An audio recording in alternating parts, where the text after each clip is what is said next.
Dr. Dvorak is an assistant professor of music therapy at the University of Iowa. Her research interests include the use of music in mindfulness practices and research skill development in music therapy education and training. Dr. Dvorak has worked at the University of Iowa Hospital and Clinics, providing music therapy services to individuals and groups in behavioral health and adult oncology. She was awarded the American Music Therapy Association Midwestern Region 2018 Research Award and has published articles in Psychology of Music, Journal of Music Therapy Perspectives, Nordic Journal of Music Therapy, Journal of Music Teacher Education, Dialogues of Music Therapy Education, Canadian Journal of Music Therapy, and Imagine. She served on the editorial boards of Journal of Music Therapy and Music Therapy Perspectives, and Dr. Dvorak has received several research grants and regularly presents her research to international, national, and regional conferences, such as Passages today. So, join me in welcoming Dr. Dvorak. I think your dog is welcoming me as well, Cecily. Thank you. She's always welcoming us. Thank you all so much for having me here today. A special thank you to the RAMTest board for inviting me to be your keynote. I'm just so pleased and honored to have the chance to talk with all of you today. I'm going to share my screen to just make sure that that works, and then we will get going. Can everyone see this okay? Yes, wonderful. So today, I was asked to talk about mindfulness practices. And I think, over the past few years, we've experienced a little bit of stress. And so I wanted to talk about ways that we could use music-based mindfulness practices to help with our own stress prevention and management as students and faculty. I will include myself. So if you don't know me, my name is Abby Dvorak. You can call me Abby. You can call me Dr. D, because I know my last name can be somewhat challenging to pronounce sometimes, whatever you feel most comfortable with. So a little bit about me.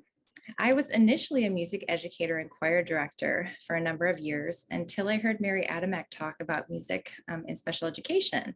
And that got me interested in going back to school for my equivalency in MA. So I did that at the University of Iowa. And I did my internship at Music Works of California with Dr. Barbara Royer. Wonderful internship, had lots of great experiences in many different aspects of music therapy practice. It's also where I first received my mindfulness script for meditation. It was the very first thing that I've ever read about it. And I was using it, not really understanding the implications. So I've been MTVC since 2004, primarily focused on mental health. I worked at the University of Iowa Hospitals and Clinics, and we took a cognitive behavioral therapy approach on the units where I worked in behavioral health. I also worked in adult medical, specifically adult oncology. I really loved working with patients with cancer and their families, and started some music therapy support groups there. So I worked a number of years as a music therapist at UIHC. And while I did that, I decided to go back and get my PhD while I was working. So I did both for a number of years. And then I became a faculty member at Shenandoah University out in Winchester, Virginia. I did that for 2 years. We had moved away from family in the Midwest. And I thought, it would be really nice to move back closer to family, because at that time I had my daughter, Katie. And I became faculty then at the University of Kansas in Lawrence, Kansas. And I was there for a number of years. I got tenure, I was associate professor. I kind of had it made, right? And then, while I was doing that too, I worked at Burt Nash, and we had a focus on dialectical behavior therapy. That's where I first became interested even more in mindfulness and DBT. And then, here's the moment. I became faculty at the University of Iowa because there was a director position open there. And I love being close to family, and I love the University of Iowa. I'm a true Hawkeye at heart, even though I also love all of my students wherever I've been. This is also where I received mindfulness-based stress reduction training, kind of the official training started by John Kabat-Zinn, and had a chance to really delve into mindfulness practices even more. In addition, I had an official behavioral tech DBT skills training where they focused on different aspects of mindfulness as well as other skill-based trainings. So that's kind of my background. So you know the lens with which I work in this presentation. So we're going to talk about stress first. So have any of you experienced stress in the past 2 or 3 years? Yeah, I think we can all probably answer yes to that. There are so many stressors right now going on. And what I'd like you to do is in the chat, can you type in some of the stressors that you've been feeling lately? This helps us understand how we personally define stress. So I'm going to talk while you do that. You don't have to put things in the chat. You can write them down yourself. That's fine. But when we think about stress, we might think about it as environmental. And so this might be something that's a stimulus in your environment, like a job or school or an exam. And so these challenging circumstances and events are actually called stressors. We could also, a second approach would be to think about the tension that we experience, and that would be thoughts and feelings. So these psychological aspects are things that we call strain. And then the third approach is a process that includes both stressors and strains, but it also takes into account the transactions between the person and the environment. And so this is called transactions. So the way that we define stress can also influence how we cope with stress. So let's see what we have. Oh, balancing work, school, social life. I'm reading some of the chat now. COVID, absolutely. Internship, these are big stressors. Adult responsibilities, bills, relationships, new job, internship again. That's, I think, on a lot of people's minds. Personal life, graduating, money, stress, starting a new job as an MTBC, finishing my last semester, preparing to move, bills, world events, all those things. Absolutely. So these are stressors. You might start to understand too, how you're defining stress, what you put in the chat. Does it seem to be more environmental? Does it seem to be things associated with strain, like thoughts or feelings? Or does it have to do with transactions between people? So what we're going to do today is we're going to define stress this way. So let me get rid of the chat here for a minute. So stress is a circumstance in which transactions lead us to perceive a discrepancy between the demands of a situation and our resources available to help. So the demands are our primary appraisal, and that has to do with, what we can handle in terms of our life experience. And the resources, those might be things like social support, financial resources, and so forth. It's actually the discrepancy between the two where we feel stress, where we experience stress. So a lot of times stress prevention and stress management systems, they try to decrease the demands or increase the resources available. And we can do this ourselves. So when we think about stress, there's lots of theories associated with this, and they go back almost 100 years. So back to fight or flight, which was Walter Cannon in 1927, and that focused primarily on physiological responses, but didn't really take into account psychological or social. So over the years, we began to add information and understand a little bit more about stress and how cognitive appraisal and social support can really impact our experience. So I'd like to talk just a little bit about cognitive appraisal. And I love this picture because sometimes I feel like the person standing up and walking, and sometimes I feel like the person with their head on the computer. So cognitive appraisal is our mental process assessing whether a demand threatens physical or psychological well-being and our resources available for meeting the demand. So this explains how two people experiencing the same exact stressor can have very different responses based on their cognitive appraisal of the situation. So cognitive appraisal can really alleviate or it can exacerbate stress. But, how can this happen? So you might have even had this happen with you, that one day you feel like you can handle a situation, and then the next day it can be very challenging. So our cognitive appraisal really affects our stress response. So a lot of it goes into our understanding about the biopsychosocial model, how psychological and social factors can impact our physiological response. So the biopsychosocial model was first conceptualized by a person named George Engel in 1977. And this was to help people understand that it's not just the person's medical condition that we need to treat, but also psychological and social factors can be taken into account, that it's really an interplay between the person's thinking and how their body feels and how they interact with the world. So if we look at this, we look at biological aspects, which includes our physical functioning, structure, and characteristics. This might have to do with genetic predispositions, stress reactivity, neurochemistry, disability, and so forth. We also have psychological, which has to do with cognition, emotions, motivation. This has to do with also our attitudes and beliefs about a situation. It can be our personality, mood, our sense of control, if we feel empowered to do something, or if we feel hopeless or helpless. All those things can impact how we feel. And social factors, such as relationships, social values, and environment. So social examples can include things like social support, or if we feel isolated. Our relationships can have a big impact in this, our family background, socioeconomic status, and participation in enjoyable activities. So each of these can really impact and influence one another. And it can really affect our experience as a student or a faculty member or as a clinician. So when we think about stress and our cognitive appraisal across lots of different stress-related disorders or symptoms, there are really two major transdiagnostic processes at work here. Transdiagnostic means that this is something that we see across diagnoses, across disorders, and across situations. So the two of these, the first one is perseverative cognition. That is repeated or chronic activation of the cognitive representation of one or more psychological stressors that prolong physiological responses. So this is continuous thinking about a stressor. You might have words like rumination, worry, or brooding that come to mind.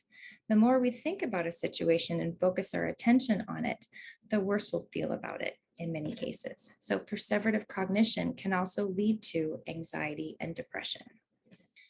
The second thing that seems to be underlying a lot of disorders and diagnoses is maladaptive emotion regulation.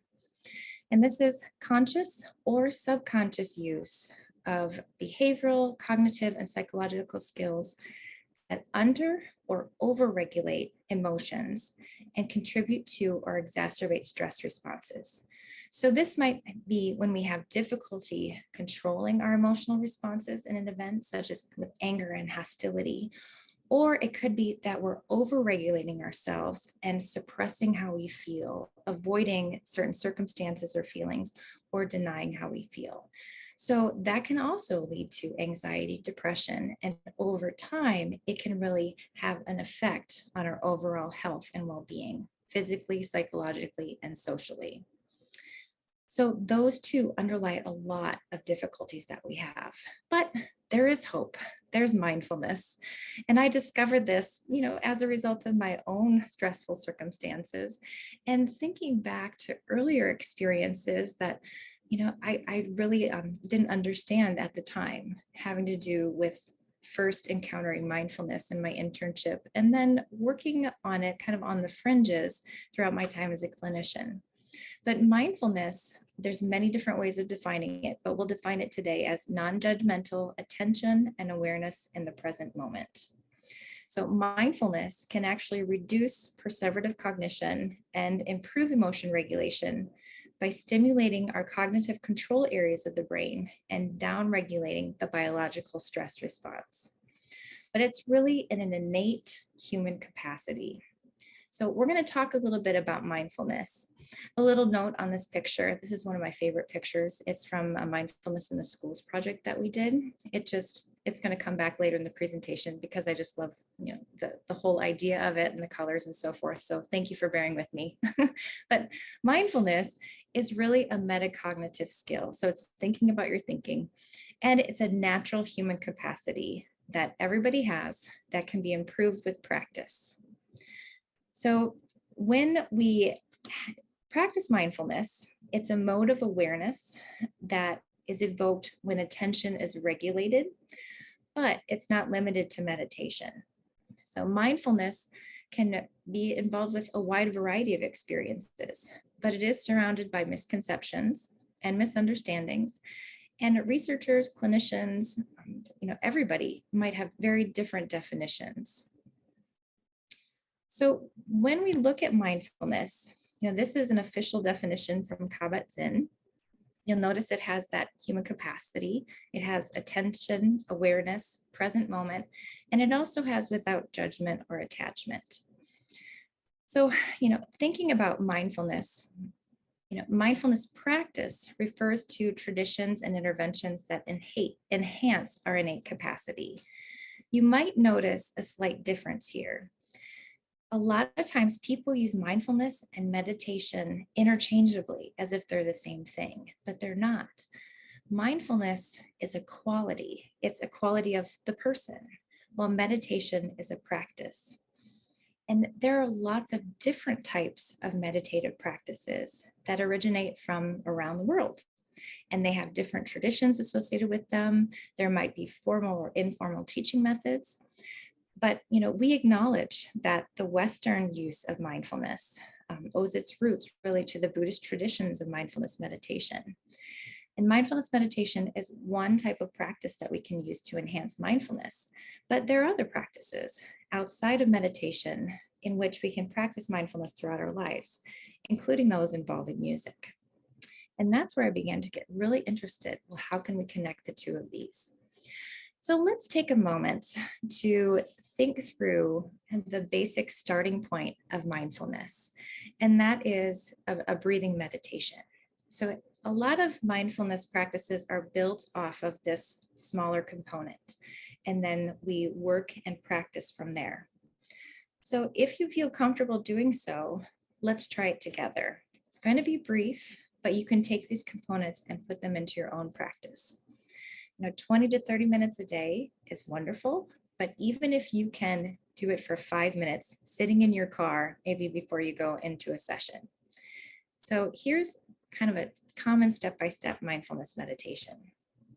The first is assume a restful position. So let's do that together. We're going to focus our attention on an internal or external object. So this is where we're focusing our attention. And in this case, it could be your breath. So focus your attention on your breath, not attempting to change it in any way, just noticing how it feels as it moves into and out of your body.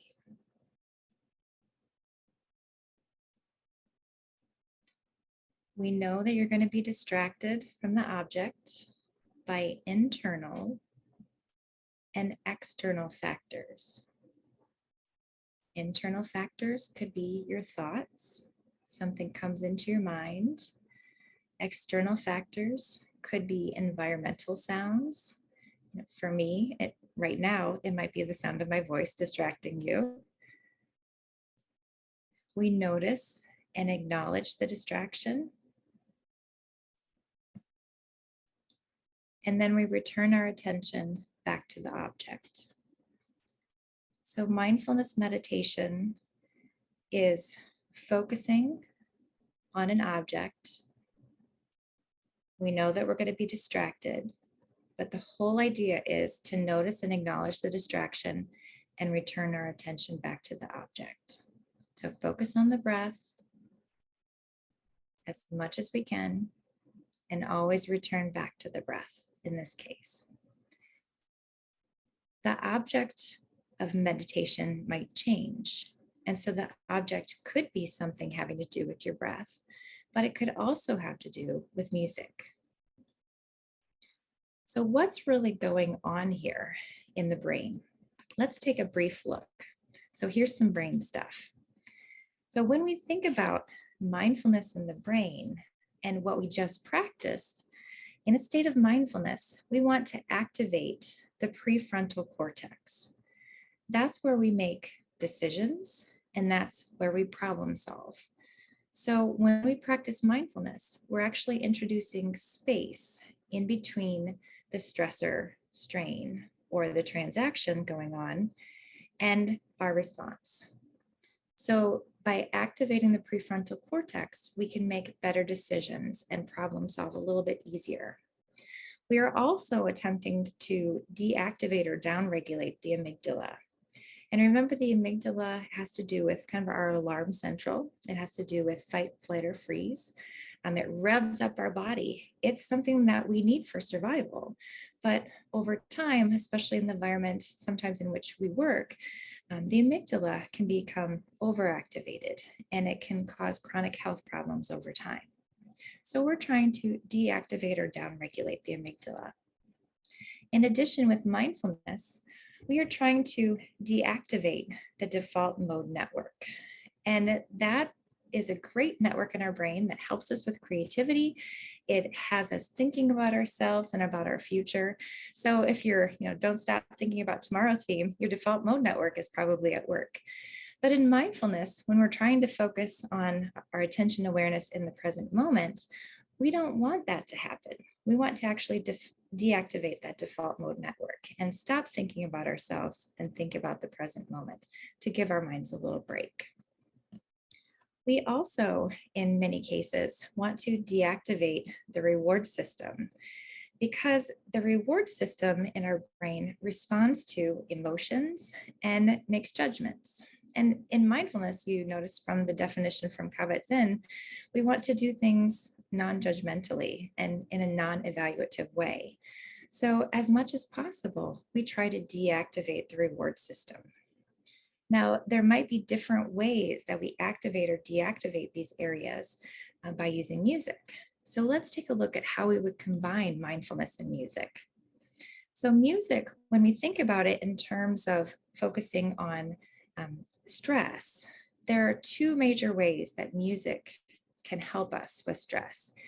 Music can decrease physiological arousal and affect stress-related psychological states. So it can do both of those things. And we know this from systematic reviews and meta-analyses, analyzing hundreds of studies, that music listening and music making, like moving, singing, and playing, can have a big effect on stress and our experience of it.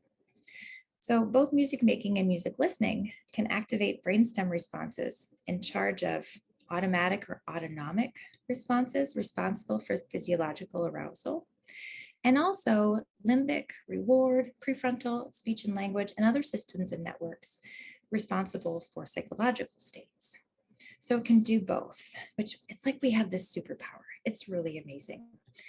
So when we think about how music affects our stress response, there's a number of things really at work. And so this is from the literature. We can affect our autonomic nervous system functioning. So we can help with sympathetic nervous system functioning and parasympathetic nervous system. We can affect our reflexive brainstem responses, our heart rate, our blood pressure, our respiratory rate.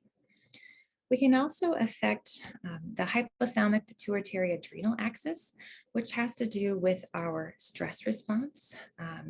This has to do with kind of moving from fight, flight, or fight. Oh my gosh, articulation is challenging today. Moving from that into somewhat of a slower process that can occur over time that really affect us in terms of our overall health and with stress. We can also deactivate amygdala functioning. We can decrease stress hormone levels such as cortisol. We can activate our hippocampus to help with learning and memory. We can activate our reward system if that's what we want to do, and can, especially with pleasant, pleasing, familiar music. We can stimulate the release of dopamine to help ourselves feel better and to learn. And we can also stimulate the release of oxytocin, which is that connector chemical that helps us with love and connectedness with other people. So all of these can really help us in terms of how we can use music to affect stress response. So when we think about music and mindfulness and how we put the two of these together, you'll notice that sometimes what we want to do in mindfulness might not be what we always want to do with music, but there are ways that they can overlap. So this was a conceptual framework I came up with based on the literature several years ago, thinking about how we could use music and mindfulness together in interventions or micro interventions. So the first is music as a support for mindfulness meditation. The second is music as a focus for mindful listening. And the third is music as a focus for mindful active engagement. So with this conceptual framework, that first area, it's defined as the use of music specifically designed, composed, or selected to support internal and external responses for mindfulness meditation practice. So in this case, the meditation is the focus, not the music. So we don't want music to take precedence. We want to craft music that will underlie the meditation script and help support some of the autonomic processes that we want to occur. So we want to not distract from the meditation. This is different, of course, than this next one, where music becomes the focus for mindful listening. So this is listening to music one mindfully, meaning focusing your attention awareness on it, observing sounds and silences, and paying attention to specific musical elements in the moment. So music and all of our attention and awareness comes on listening very closely to the music and taking our thoughts off of everything else. And that can be used with many different types of music. So music as a focus for mindful active engagement is also different. So this involves more active music, such as playing, singing, moving, or creating music in which the participants observe, describe, and/or participate one mindfully, non-judgmentally, and effectively. And in this case, the music experience as a whole is the object of focus for mindfulness practice. So as you can see, those are three different categories. The first, music as a support, the mindfulness script usually, and that type of participation is the focus. Music is crafted in such a way that it underlies everything else that we do. The next one, music becomes the focus or our object for listening. And then in the third, for actually participating in mindful active engagement. So when we think about this conceptual framework, there were some studies that I conducted with Dr. Hernandez Ruiz and other cohorts that really helped support this idea of music as a support for mindfulness meditation. We crafted music in a particular way and had a meditation script that we used and did some studies with student musicians and non-musicians. We also, another group, an area, including undergraduate students and graduate students, clinicians, and educators and researchers, we were able to help support other aspects of the conceptual framework, including music as a focus for mindful listening and mindful active engagement. So studies thus far have supported this, and also studies that have come out recently by other authors have also supported this idea and this framework. So the future research aim for my work is really, there's the picture again, I told you it was coming back, is to improve our practice in some way. So to improve music therapy clinical practice by providing innovative and transdiagnostic music interventions, meaning that we can use these interventions across stress-related disorders and symptoms. And that can be used by everybody, anywhere at any time. So these are what we're starting to call DeWitt et al. 2021 started calling these micro interventions, which I just love that term. These are interventions that we can place throughout a session or throughout our own lives that can help us handle stress a little bit better. So when we think about music-based mindfulness practices, I'm going to come up with a couple different ones here from the literature, but I would really love if you could also think about different ways that we can incorporate mindfulness in music. So thinking of your own life, when are you really attentive and aware and in the moment when you have some type of music experience going on? So I'm going to provide a few, but I would love it if you could share some in the chat with me. So with music-based mindfulness practices, this is what we did. We crafted music for mindfulness meditation following research guidelines. And so those research guidelines were a steady beat, slow to moderate tempo, anywhere from 60 to 80 beats, repetitive, simple, non-syncopated rhythm. So a lot of quarter notes and half notes and whole notes of a pleasing timbre. So nothing too harsh in terms of instruments, and constant dynamics, about 50 to 60 decibels. That seems to help. We don't want any abrupt stops or starts or abrupt loud or soft. So you could craft your own mindfulness meditation music and come up with your own script. There are lots of different examples online. And, I bet a lot of us know how to use GarageBand and could loop some simple things together.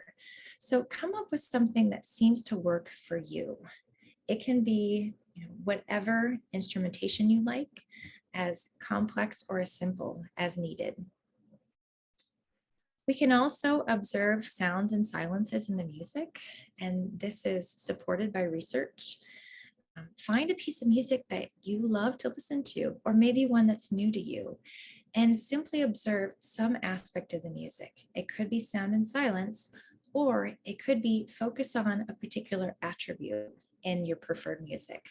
This could be lyrics that have a positive message. It could be the melody, stepwise motion. It could be the tempo or steady beat or the bass. Whatever it is for you, find a piece of music and listen to it with your whole heart. And another one is to play, sing, or move to music with complete attention and focus, using that music experience as the object for mindfulness practice. So for all of you, do some of you have to do a senior recital? Yeah. So our cognitive appraisal of the senior recital could be that it's threatening and stressful, or instead we can turn that around and kind of rethink the meaning of what that senior recital might be. Instead, we could view it as a challenge and that it's exciting, because some of the physiological responses could be the same in terms of how we feel in our body. So we could focus on that experience in that senior recital and just enjoy that singing or playing or moving, whatever it is that we're doing. Did anyone come up with other ideas for music-based mindfulness practices? If you think of any, put them in the chat. I would love to hear from you. Or write them down yourself for later so that you can try them. Sometimes though, we might not feel very mindful and we might actually be in distress. So when we're in distress and we are having, sometimes an intense emotional response, mindfulness might not be the first thing on our mind. So what we could do instead are try some of these other things. We can try to deactivate the amygdala and activate our reward system instead. Listen to pleasurable music that we love, things that we associate with positive emotions in our life or optimism. We can also use our senses to facilitate self-soothing. We can use music to sing or to hum a favorite song or lullaby to ourselves, whatever that might be. So if we are caught up in our mind, if we're ruminating, remember that perseverative cognition or maladaptive emotion regulation, we can switch our thinking by simply refocusing it onto a favorite song. Maybe there's something that you like to sing to help yourself feel better in the moment. Try that out. We can also dance or exercise to music to decrease activation of the amygdala and increase activation of the reward system. So up above, we had listening to pleasurable music, but now we're going to dance. So even if your roommates think you're silly or your family looks at you funny, dance, exercise, use music, put it on, especially when you're feeling the way that you don't want to feel, whatever that might be. So increase your reward system in your brain. We can also chant or sing a repetitive piece of music to activate the prefrontal cortex for executive functioning. So you might come up with a mantra that you want to repeat to yourself over and over and over again as a reminder. It could be a positive affirmation. It could be a positive statement. It could be a reminder to stop and think. So chant or sing a repetitive piece of music. The next one is sometimes the musical structure of music can provide timing cues for relaxation exercises. So this would be a way to choose music, usually ahead of time, that can help with paced breathing and paired muscle relaxation. So music that provides timing cues of about 60 to 80 beats per minute, and music that you've potentially practiced the relaxation with before. because when we are in intense emotional experiences, it's really difficult to remember these things in the moment. However, if you have a pattern that you've established, it's easier to get that pattern in motion and help deactivate your amygdala. So sometimes too, we might not be in distress, but we might need to regulate our emotion a little bit. And so when we need to regulate our emotions, there are some other things we can do.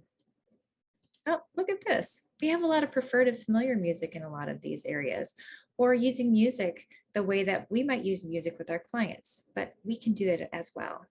So we might listen to preferred or familiar music. We might sing, we might improvise, and that can help activate our desired neural patterns for emotion regulation. So we might start to regulate the way that is most helpful for us if we are under-regulating or over-regulating in the moment. So we can express ourselves emotionally, whereas before we might have had difficulty doing that. Or if we are expressing ourselves a little bit too much, it can help us calm our emotions and redirect that energy towards something that might be more helpful for us in the moment. When we choose music, we want to choose music that's preferred in that moment, and that could be different depending on the emotion that we're experiencing. But I would really advise you to avoid ruminative processes that might be associated with some of the music in your repertoire. So when we choose music to listen to, if you ever notice yourself feeling a negative feeling such as depression or anxiety, and you put on a piece of music and you listen to it over and over and over and over again, that might be okay to help us express ourselves. But for some people, especially those who are more prone to depressive symptoms, that can actually lead down the path of rumination and can make things worse. So we want to make sure that we choose music that's preferred and we listen to it to help ourselves express that emotion or to regulate emotions. But we just want to make sure that we're not starting to ruminate on that emotion and we're not perseverating on it. We can also use active music making. So go out and play music with each other, have your guitar, sitting by your couch so you can always pull it up and start playing. Make sure it's out and tuned, right? We can decrease our stress response quite a bit through our autonomic nervous system and our HPA axis. So simply participating in active music making, many times we can't think about everything else that's going on in our lives. We can become aware and attentive to the present moment. We're focusing all our attention on this music experience.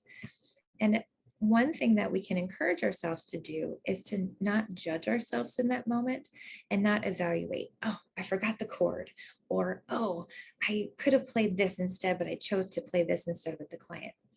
We can let go of that. We can just be in the moment and be authentic and in that present time with ourselves or with other people.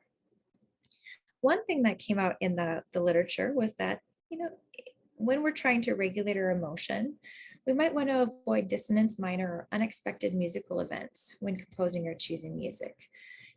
It's one thing if you know these things are coming up, but it's completely something else when something unexpected happens in the music. When something unexpected happens, whether good or bad, we have an emotional response. And when we're trying to regulate emotion in a certain way, that might not be what we want. So we just have to be mindful of that. So when we need to connect with other people, here are some other ideas of what we could do. When we think about connecting with others, social support is really important, especially as we might have felt very isolated during the pandemic and disconnected from others. Social stress is a very real thing, and I think we're seeing that more and more. We have heightened mental illness going on right now in society, and I think we also have heightened mental illness awareness, which can be a really good thing to know that we're not alone. So when we need to connect with other people, music itself can promote a lot of social connections. by singing, playing, or dancing together in synchronicity. So simply doing things with other people and training to what they're doing can be helpful and can help promote and foster a number of things. So these synchronized group activities, whether it be, listening, dancing, marching, playing, all of these things, foster feelings of social connection. And they help us trust other people and bond with other people, which can be really important, especially when you're going through stressful circumstances. When you come to college, you might feel disconnected in that moment from your cohort. But as you start to do group activities, you might start to trust and bond and connect with other people. The same might happen when you go out to internship. You might feel very disconnected at first, but involve yourself in a lot of activities, not just musically, to connect with other people. And that can help you so much when that big life change is occurring. The same thing for those of you going out from internship into the clinical world. Try to connect with other people in your environment as much as possible. But I really love rhythmic activities because these can synchronize each other, and it really reflects social coordination, that we're all working towards some of the same goals. We also have different things that we can do musically that stimulate oxytocin release. So this is the chemical in our body that helps us bond with other people, and it's a really wonderful thing. We can also sing and listen to soothing music because those things can help produce higher levels of serum oxytocin. So participating in music with other people, with ourselves, or simply sitting back and singing or listening to soothing music, all of these things can help with oxytocin release and help us connect with other people, which is so vital when we're experiencing stress. The role of social support has been getting more and more. We're starting to understand its impact more and more. So other stress-related strategies I think are very important too, and these might be musical or they might be non-musical. But if you remember the definition of stress that I used at the beginning, stress is really the discrepancy, right? Between the demands of the situation or circumstance and our resources that we perceive as available to help. So, that to me is there any way we can reduce demands? So is there something in your life that you can take out or you can say no to if somebody asks you? You have to think carefully about these things, but I find that myself, if I have any type of hesitation, I give myself at least 24 hours to think about it before I agree to anything. And then if I have any hesitation, I realize that it's okay to say no. Sometimes as students, you don't have the option to say no, but you can increase your personal control in other ways. Maybe in a particular situation, there is a way that you can take control of how you participate or how you complete an assignment, or simply taking a moment to breathe in that situation, especially when we feel a lot of stress and we might not feel that we have an internal locus of control to make any type of change. So in that moment, it might be most helpful to just take a deep breath and try to relax and relieve tension as much as possible. Because the more you can breathe and give yourself that space between the stressor and your response, the better off you'll be with making decisions that will help you in the future. We can also kind of do the opposite. We can expand our resources. And so we can take a look at social support in our area. Is there a student organization that we could join? Are there student resources on campus, like counseling services? Or, are there other concerns that we have with finances or with finding appropriate clothing to wear? Usually on different campuses or in the community, we can find those resources if we just reach out and try to find them. When in doubt, we can ask somebody for help. You can ask a faculty member, you can ask other students in the program. Really, enhancing social support is very important. And that can include, the people who are in your cohort at school. It can be people going through internship with you. Staying connected is, I think, even easier nowadays because of all of these great technological tools that we have. But we can also isolate ourselves because we don't physically get out there with other people.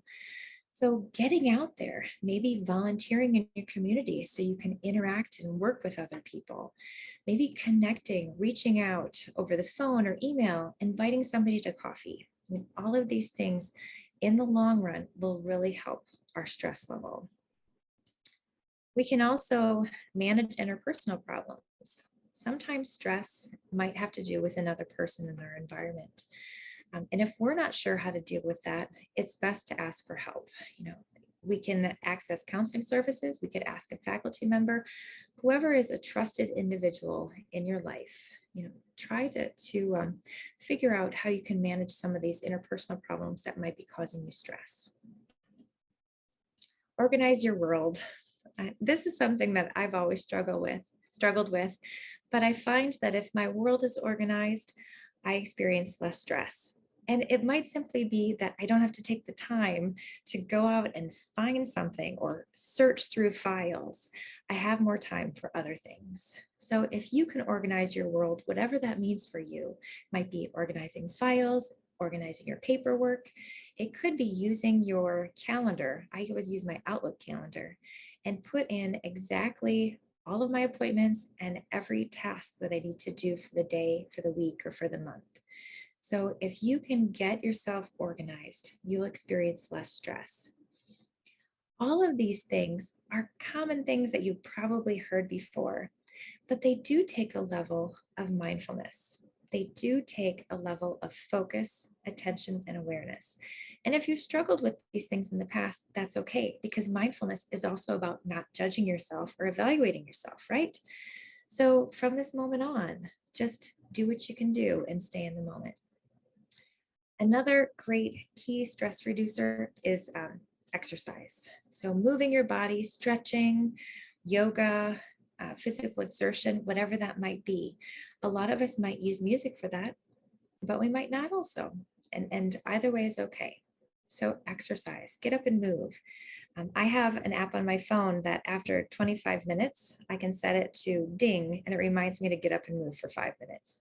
Otherwise, I'd probably sit in front of my computer a lot.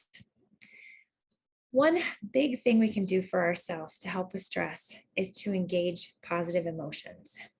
This doesn't mean that we always try to stay perky and positive no matter what, because that might not be truly how you feel. It's important to acknowledge our feelings and also think about the positive aspects of whatever situation that we're going through. The more we can engage positive emotions, the better our physical and psychological health. Because positive emotions, our body responds neurologically, endocrine, and immune system functioning. All those things have this feedback loop. Positive emotions affect it differently than negative. So try to engage positive emotions as much as possible by redirecting or rethinking or finding meaning in whatever situation you're in. I think one of the most important things that we can do for ourselves and our health is to let go of anger and hostility. If we find ourselves becoming angry or hostile continuously or chronically, that can have real impact on our health over time.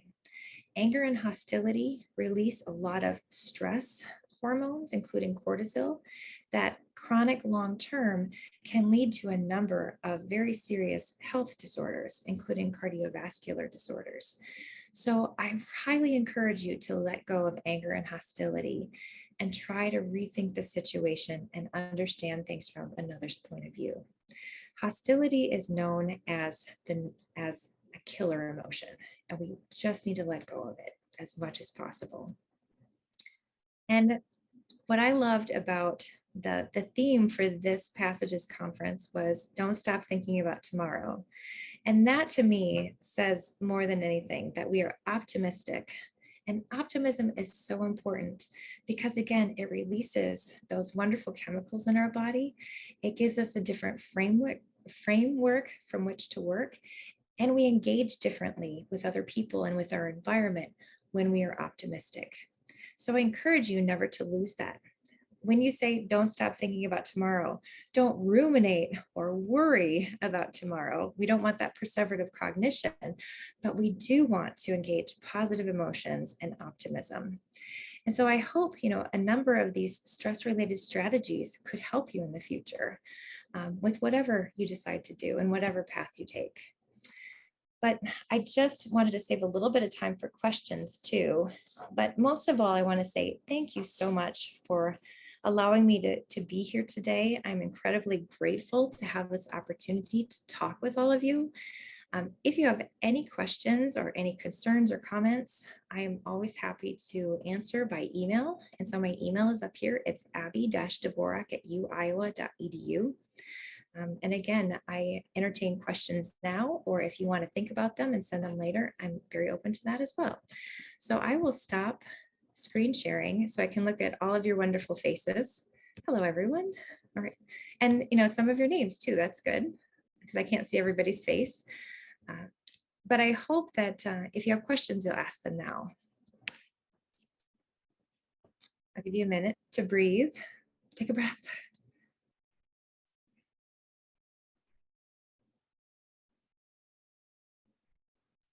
Looks like we have a question in the chat from Kara. What are your thoughts on the intersection of counseling techniques from talk therapy and our interventions in music therapy? And do our interventions have overlap with theirs? Kara, that's a great question. I'm so glad you asked it. I think there are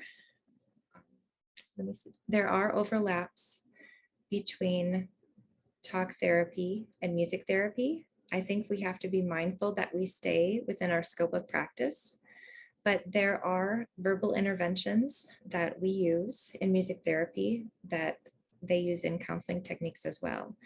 And I think that it's important for music therapists to have a knowledge and understanding of counseling practices in order to be effective with the people with whom we work. Different aspects, different areas of practice in music therapy, we may find ourselves using counseling skills more often than others, but I think it's important to be knowledgeable about different skills and techniques that we could use that are within our scope of practice, that don't overstep, and also are most helpful and healthy for our patients with whom we work. Did that answer your question? Yeah? All right. Thank you, Kara. Oh, thank you for the heart. Okay.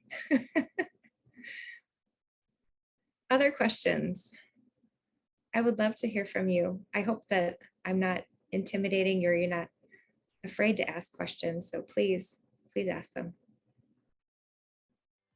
Well, this is fantastic. I've answered all of your questions. I'm so excited about this. Thank you all for letting me be here today.